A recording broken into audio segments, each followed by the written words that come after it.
Hello everyone and welcome to creative ways. और आज के सेशन में हम डिस्कस करने वाले हैं डिजाइन एप्टीट्यूड फॉर यूसीड एग्जामिनेशन। अगर मैं बात करूं डिजाइन एप्टीट्यूड में कि क्या क्या इंपॉर्टेंट है और हमें इसको कवर कैसे करना चाहिए, सो आज के सेशन में ये सारी चीजें डिस्कस करूंगा।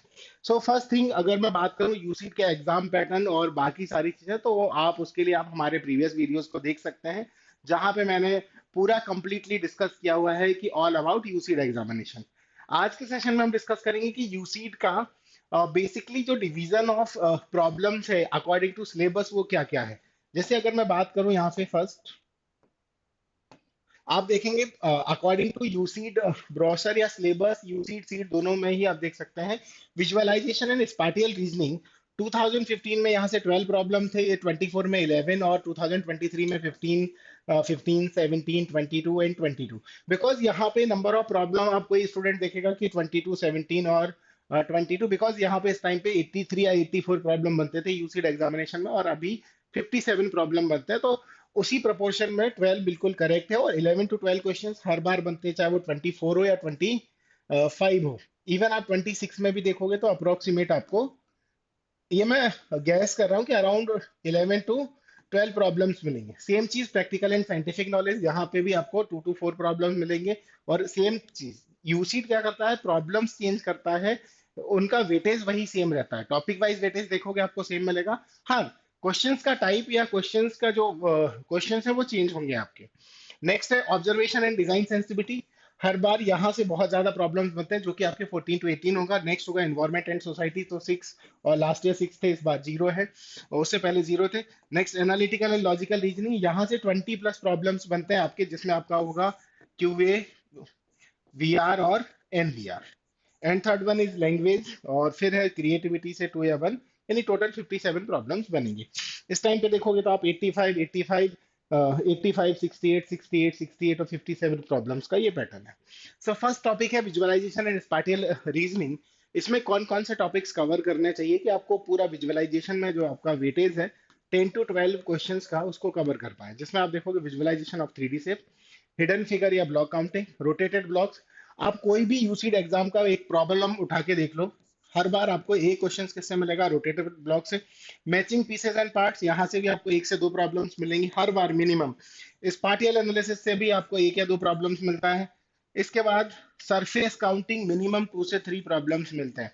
बाकी के आप देखोगे तो फिर block counting, visualization of 3D shape, यहाँ से भी एक प्रॉब्लम्स मिलेगा। Understanding pattern, eye hand coordination.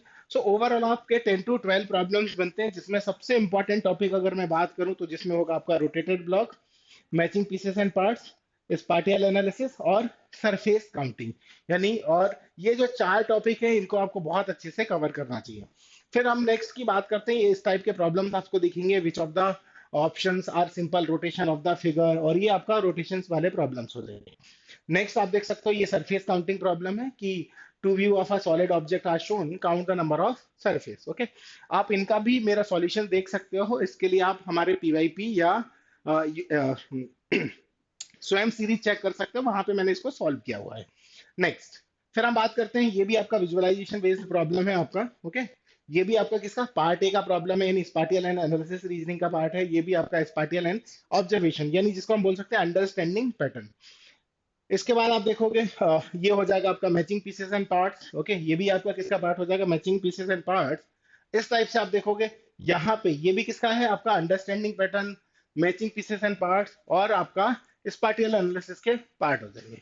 Next अगला टॉपिक है प्रैक्टिकल एंड साइंटिफिक नॉलेज, जिसमें आपका बनता है gear and pulley problems, tools knowledge, basic physics concept. यहाँ बेसिक फिजिक्स का मतलब ये है कि 9th 10th स्टैंडर्ड तक आपने जो भी स्टूपिड साइंस पढ़ा है उससे रिलेटेड प्रॉब्लम होंगे। स्टूपिड साइंस का मतलब है यहाँ पर आपका कि बेसिक साइंस के प्रॉब्लम की कहाँ पे क्या, ये जो डे टू डे प्रॉब्लम है या day to day practical knowledge आपको होना चाहिए। जैसे कि फर्स्ट थिंग्स आपका है gear and pulley problem.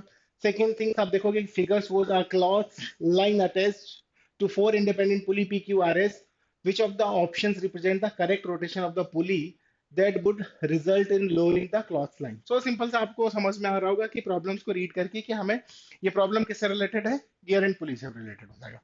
Next अगर प्रॉब्लम देखोगे तो ये भी आपका गियर एंड पुली प्रॉब्लम, यानी प्रैक्टिकल एंड साइंटिफिक नॉलेज से। ये भी आपका गियर एंड पुली से रिलेटेड प्रॉब्लम है। ये आपका प्रैक्टिकल एंड साइंटिफिक नॉलेज में आप देखोगे कि ये बेसिक आप देखोगे बैलेंस, है ना, ये कौन सा, कपल ऑफ मार्स, या हम बोल सकते हैं moment of inertia couple of Mars और सेंटर ऑफ मास, इससे रिलेटेड ये प्रॉब्लम्स हो जाएंगे। अगला है ऑब्जर्वेशन एंड डिजाइन सेंसिटिविटी। मैं बात करता हूँ ऑब्जर्वेशन एंड डिजाइन सेंसिटिविटी। यहाँ आपका font analysis, spot the difference, digital puzzle, tracing figure, इस टाइप के प्रॉब्लम बनते हैं। जैसे इस टाइप का, which is the correct representation of the postures a lizard as it is climb a wall, और observation and design sensitivity. Okay, so ये भी किसका प्रॉब्लम है, observation and design sensitivity. So अगर मैं टॉपिक वाइज यहाँ पे बात करूँ, ओके, सो ऑब्जर्वेशन यानी नॉर्मली अगर एक बात करूं तो यहाँ पे काउंटिंग वाले प्रॉब्लम आ जाएंगे। ओके, काउंटिंग या फिगर ऑब्जर्वेशन, इससे रिलेटेड मिनिमम दो प्रॉब्लम आपको मिलेंगे। फॉन्ट एनालिसिस से भी 2 प्रॉब्लम मिलेंगे। स्पॉट द डिफरेंस एक मिलेगा। इसके अलावा बाकी ऑब्जर्वेशन बेस्ड आपको बहुत सारे प्रॉब्लम्स मिलेंगे। ओके, नेक्स्ट अगर हम बात करें, इस टाइप के प्रॉब्लम आपको यूसीट के पेपर में फ्रिक्वेंटली देखने को मिलेंगे। ये फॉन्ट एनालिसिस हो जाएगा, spot the difference. Okay, next है area and volume. Most important part है आपके यूसीड के लिए। 3 to 4 क्वेश्चंस आपके हर बार हर एग्जाम में बनते हैं, जिसमें आपका सबसे ज्यादा प्रॉब्लम बनता है 3D फिगर या पॉलीगन से। जैसे कि एक एग्जांपल आप देख सकते हो कि एरिया आपको फाइंड करना है, शेडेड एरिया।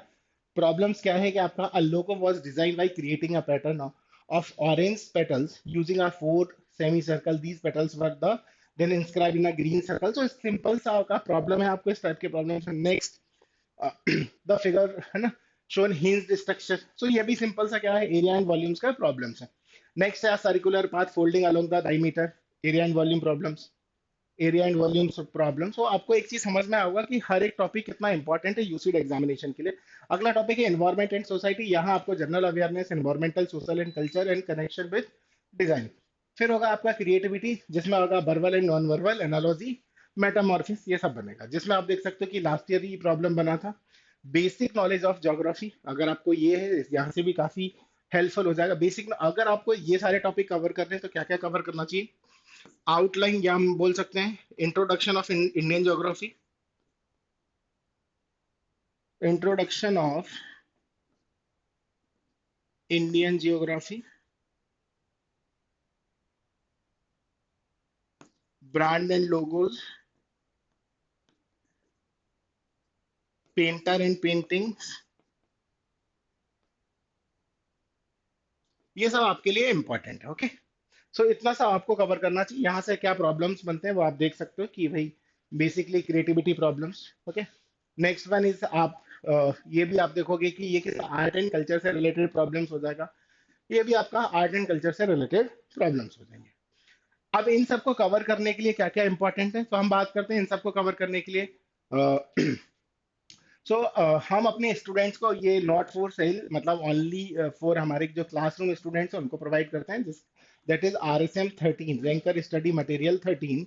और ये टोटली है आपकी, यानी totally dedicated to CEED and UCEED examination. Okay, so thank you everyone, I hope everyone enjoy the session, और ये सारी इंफॉर्मेशन आपके लिए फ्रूटफुल होगी। ओके, और नेक्स्ट किस टॉपिक के आपको टॉपिक पर आपको वीडियो चाहिए, सो उसका उसके लिए आपका चैट सेक्शन या कमेंट ओपन है। सो वहां पे आप कमेंट करिए, हमारे आपके कमेंट्स हमारे लिए वैल्यूबल है। सो थैंक यू एवरीवन।